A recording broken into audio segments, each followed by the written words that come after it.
Halo anak-anak, Assalamualaikum warahmatullahi wabarakatuh. Jumpa lagi dengan Bu Intan, wali kelas 5 SD Negeri Karangsem 2 Surakarta. Kita mulai belajar ya. Hari ini kita akan belajar untuk menemukan informasi dalam teks. Jadi setelah pembelajaran hari ini, anak-anak akan mampu menemukan informasi-informasi yang terdapat dalam sebuah teks bacaan melalui clue-cluenya itu melalui apa? Melalui kalimat tanya 5W1H. Oke, kita langsung saja ke materi. Untuk menemukan informasi dalam sebuah teks bacaan, pertama anak-anak harus membaca teks tersebut dengan seksama, bukan hanya membaca sekilas ya, tapi benar-benar membaca dengan seksama dan mencermati teks tersebut dengan seksama.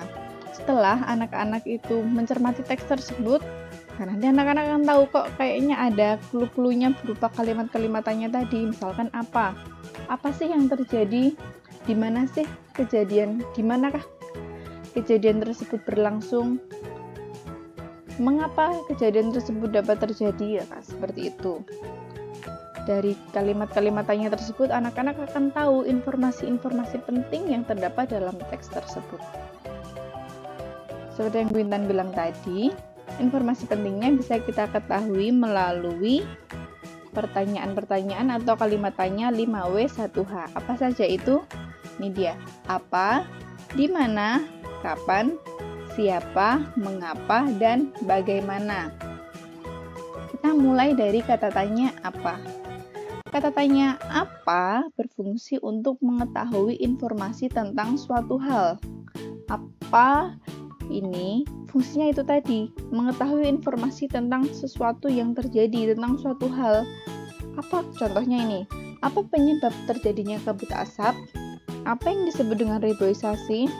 Nah, dari situ kan kita bisa tahu kabut asap ada disebabkan oleh ini. Kita tahu informasi tentang penyebab dari kabut asap. Reboisasi adalah ini. Nah, berarti kita tahu apa sih pengertian dari reboisasi. Itu bisa kita dapatkan dari kata tanya apa. Yang kedua yaitu di mana. Nah, kalau di mana ini fungsinya untuk mengetahui informasi suatu tempat, ya. Di mana terjadinya peristiwa tersebut? Pastikan tempat kan? Terjadinya di rumah Doni, terjadinya di hutan Kalimantan. Nah, itu kan menunjukkan tempat. Di manakah rumah Edo?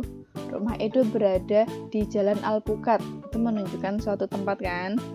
Itu dia. Fungsi dari kata tanya di mana adalah untuk mengetahui informasi tentang suatu tempat atau yang menunjukkan suatu tempat. Yang ketiga adalah kapan. Kapan ini berfungsi untuk mengetahui informasi tentang waktu. Kapan peristiwa tersebut terjadi? Atau kapan Edo berangkat sekolah? Nah, itu kan menunjukkan waktu. Ya kan? Misalkan kapan peristiwa tersebut terjadi?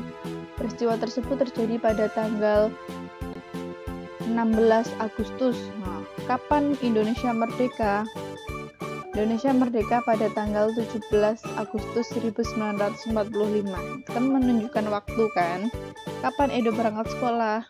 Pukul 6.30, pukul setengah 7 pagi. Nah, itu menunjukkan waktu. Nah, menunjukkan waktu ini merupakan fungsi dari kata tanya kapan.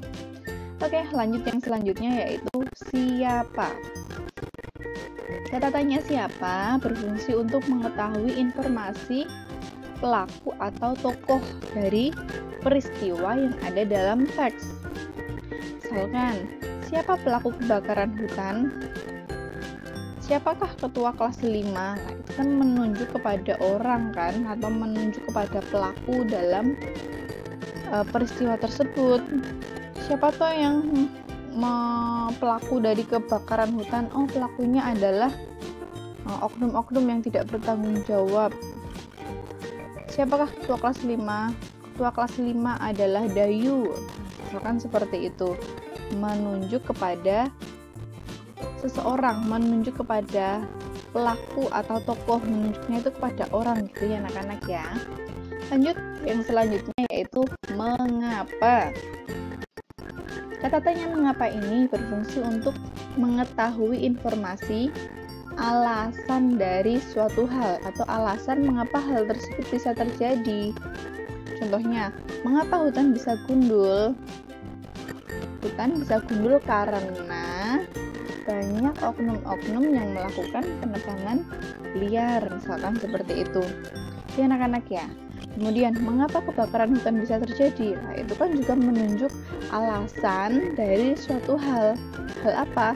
Hal dari kebakaran hutan itu kenapa bisa terjadi? Kenapa hutan bisa gundul? Nah, kata tanya mengapa ini bisa menjadi petunjuk untuk kita tahu alasan dari hal tersebut bisa terjadi. Lanjut, bagaimana? Kata tanya bagaimana ini berfungsi untuk mengetahui informasi tentang proses. Bagaimana itu lebih merujuk pada proses atau penjelasan terhadap sesuatu. Ya, proses. Contohnya, bagaimana cara menjaga kelestarian lingkungan? Bagaimana cara membuat kue bolu? Nah, disitu kan tentang cara ya, cara itu merujuk kepada proses. Jadi bagaimana itu bisa berfungsi untuk mengetahui informasi tentang cara atau proses dalam melakukan sesuatu atau penjelasan tentang sesuatu. Itu ya anak-anak ya. Oke anak-anak, itu dia materi kita untuk hari ini. Kita ulangi lagi coba agar lebih jelasnya. Berikut ini kata tanya yang dapat digunakan untuk menemukan informasi dalam teks. Yang pertama adalah apa. Kata tanya apa ini berfungsi untuk mengetahui informasi tentang suatu hal. Yang kedua adalah di mana. Kata tanya di mana berfungsi untuk mengetahui informasi tentang suatu tempat. Yang ketiga yaitu kapan. Kata tanya kapan berfungsi untuk mengetahui informasi yang berkaitan dengan waktu. Yang keempat yaitu siapa, yaitu untuk mengetahui informasi yang berkaitan dengan pelaku atau tokoh. Yang kelima, mengapa. Mengapa ini untuk apa? Untuk mengetahui informasi alasan dari suatu hal tersebut terjadi, alasan dari terjadinya suatu hal. Dan yang terakhir yaitu bagaimana. Bagaimana berfungsi untuk mengetahui informasi tentang proses atau penjelasan dari suatu atau cara melakukan sesuatu juga bisa. Gitu ya anak-anak ya.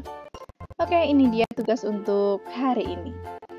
Bunda punya sebuah bacaan. Silahkan kamu cermati bacaan ini. Kalau sudah, silahkan kamu isi tabel berikut ini. Berdasarkan teks tersebut, carilah informasi-informasi penting dengan mengajukan kalimat-kalimat tanya berikut ini. Apa, siapa, dan bagaimana. Silahkan kalian jawab di kertas folio atau kertas HVS, atau boleh juga print out dari yang akan Bintan kirimkan setelah ini. Itu ya anak-anak ya. Oke, selamat mengerjakan, tetap semangat, jaga kesehatan. Wassalamualaikum warahmatullahi wabarakatuh. Kelas 5 istimewa.